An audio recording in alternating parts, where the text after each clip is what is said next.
Hi everyone, it's Bridget Michelle with Remedy Bathhouse, and I wanted to talk about how this product went amazingly well, and I could not keep it on the shelves for a whole year.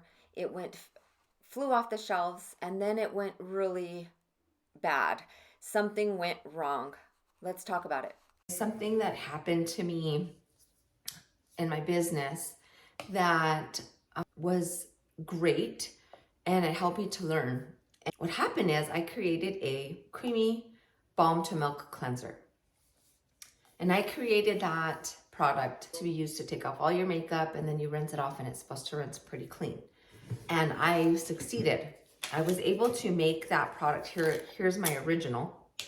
And if I stuck my finger in it, here it is. And when you put it on, there was little balls inside. And so you put it on your skin and you take off your makeup. Oops, I didn't mean to drop it, but it would melt on your skin. You rub it in, those little balls kind of melt. They scrub your skin a little bit, which was nice. But mainly the person who kept it in the shower and was getting it wet. Well, this was meant to be used dry, not wet. You use the water after it's applied.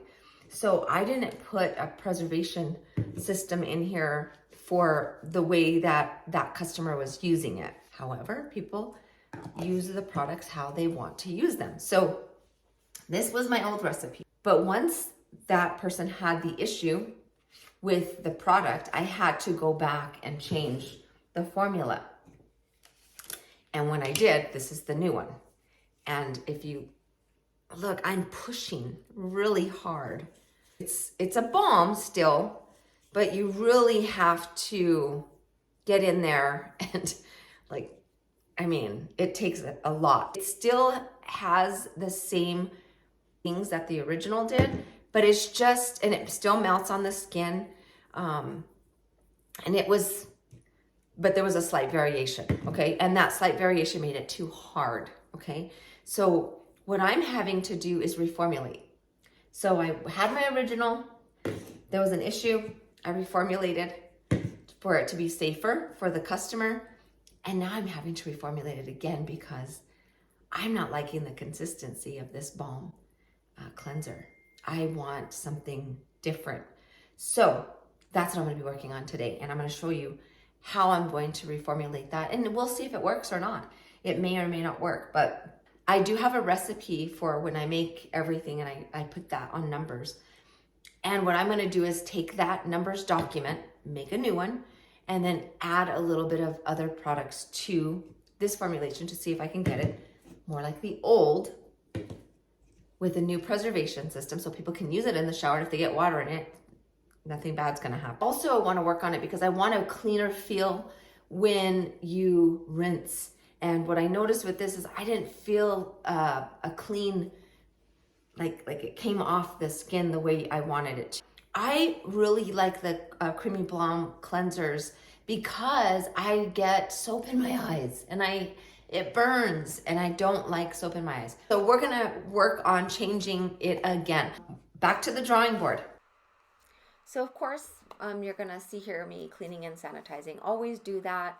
Make sure you use a soap and water and bleachy solution first, and then you follow up with an plain alcohol solution to clean and sanitize your area. I was re-melting my existing product for my own personal use, and I still sanitize everything as if I was sanitizing it for somebody else. For someone that I was making the product for. So always remember that. Basically what I did is I remelted the existing ingredients and added new ingredients. I never suggest that. Please don't do that. You hurt the preservation system when you do that. The reason why I did that is because I add a preservation system after I do my reformulation. So I protect myself and my family who use this product. I basically had to throw out I think I had 3 or 4 bottles of the other Creamy Balm cleanser. I just threw them out, and I took a loss in the business. But I didn't want to waste what I had here to reformulate. I wanted to kind of play with it a little bit, and so this is me playing basically. It worked. The Creamy Balm cleanser I added some new ingredients to it to soften it up. It worked. It felt great on the skin. It took off my makeup. It washed off the skin well, but it just was too complicated, meaning the ingredients list was quite large. And so for me, that was a fail. And I was in the shower, I was using it, and it felt great. Everything was working well, and all of the above. However, um, it just it just didn't fit my product story, and I just wasn't filling it. And so my product story is Remedy Bathhouse keeps skincare simple without unnecessary ingredients, using butters and oils and herbs that have been known to assist with skin issues. We keep ingredient lists short or as short as possible for most of our products and produce our products in small batches. So it didn't meet my product story, and that was skincare simple. I didn't check that box, and the ingredients list was not short. It was super long, even though it was great ingredients. It was just too long, and so I was like, "This I can't wash money down the drain," and that's just what I felt like I was doing. The ingredients list was too long, and it was took a long time to produce that one product. And when you're in skincare, you've got to think about all variables: what people want, what works, and then what's cost effective. And so those are some other things that just didn't check those boxes. So your products must meet your business story. So the other thing I realized in this failure was that I had to think outside the box. I love thinking outside the box of how people use products. But I didn't think outside the box with this product, and I formulated it.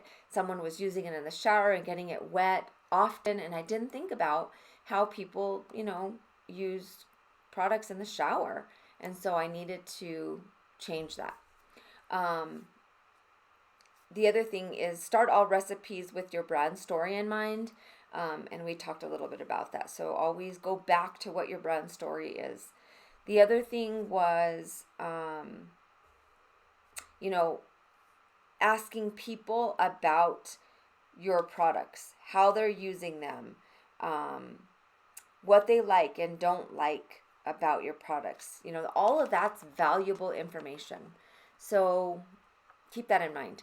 Also, back to brand story, make sure you're asking yourself, what do you want to be known for? If you're unsure of your brand story, these are questions to ask yourself. What do you want to be known for?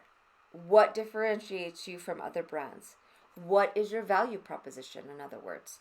That helps you formulate a brand story. And I would say that I didn't really have one until I started actually making products. So you can still start a business without a brand story, but you need to be thinking about those questions as you go along and as you're listening to customers, because it's very, very important. When you look at all of the brands, they all have a story behind them as to why they are here. So just make sure you do that. The fourth lesson was that my customers were really loving my face care. And so face care was something that I needed to expand on, and so I did. And this Creamy Balm to Cleanser, I could not keep it on the shelves. People were just loving it, but I had to keep people safe, and I changed it originally for the preservation system to be better, and I didn't like what happened. It came out too hard and not pliable, and it just wasn't right, and too many ingredients. And I thought about that when I first started that Creamy Balm to Cleanser. When I was formulating it, I forgot to keep it simple. I added a lot of ingredients in the beginning, and I just forgot to keep it simple. So that was a big, big lesson. The other thing was listen and or ask customers what they are looking for in products. That's always helpful to know what's next, because sometimes we have to reformulate to make things better, and sometimes we need to just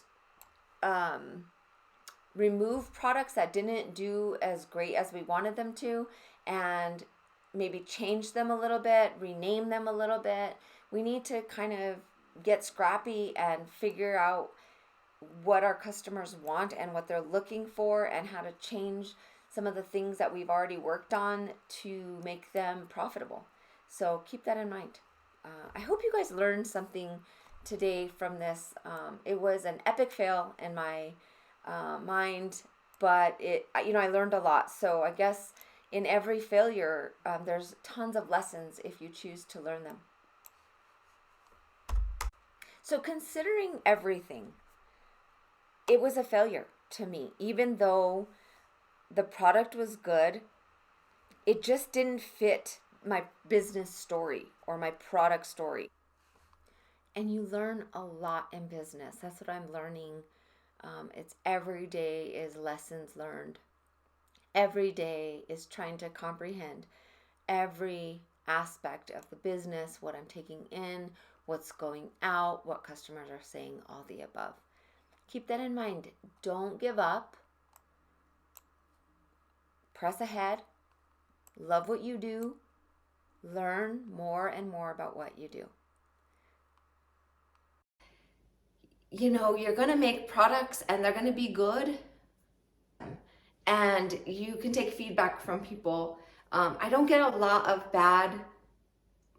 any bad information from my products, but I have to, I can pull it out of people. And I basically had to do that this time with this customer. They didn't tell me what had happened. They didn't call me, and they had my number. And I'm actually in her salon, and they sell my products there. And she was just saying, we just love it so much that we didn't want to tell you. And I'm just like, but you have to tell me these things, because I need to know when these products when they're not working, or when something went wrong, or whatever. I need to know that stuff. I ordered it, but I wasn't selling out like I originally sold out of it in the beginning. This one I think will sell out again. I did a scented and an unscented version because I listened to people that said, I want it to smell good. And some people said, I don't really want the smell. I don't like the smells. And so I'm going to test this, and it may be back to the drawing board again, but I'm going to test it out. It's going to take me a long time to use that product, but I'll know by a week if this is going to work or not. And I'll probably put it to the test and put it in the shower with me so that I can test it in the shower. But man, what a difference. It's my hand is soft. It's not greasy. It's just completely dry, which that's exactly the way I think a balm should rinse. I don't want to feel any residue on there. So I think I got lucky. I did study the ingredients, and you have to study each ingredient, what it does, and you hit or miss. So when you start out, you don't make huge batches. You make 5 or 2 or 3. The moral of the story is sometimes your products aren't as great as you want them to be. And if you're willing to adjust and be humble and take advice and listen to what your customers are saying, you can just adjust and then relaunch it. So that's probably what I'm going to do with this one. I'll relaunch this product and hopefully sell out of it like I did the first batch. I hope you liked the video, and I hope to see you again soon. This is Bridget Michelle with Remedy Bath House. See you again.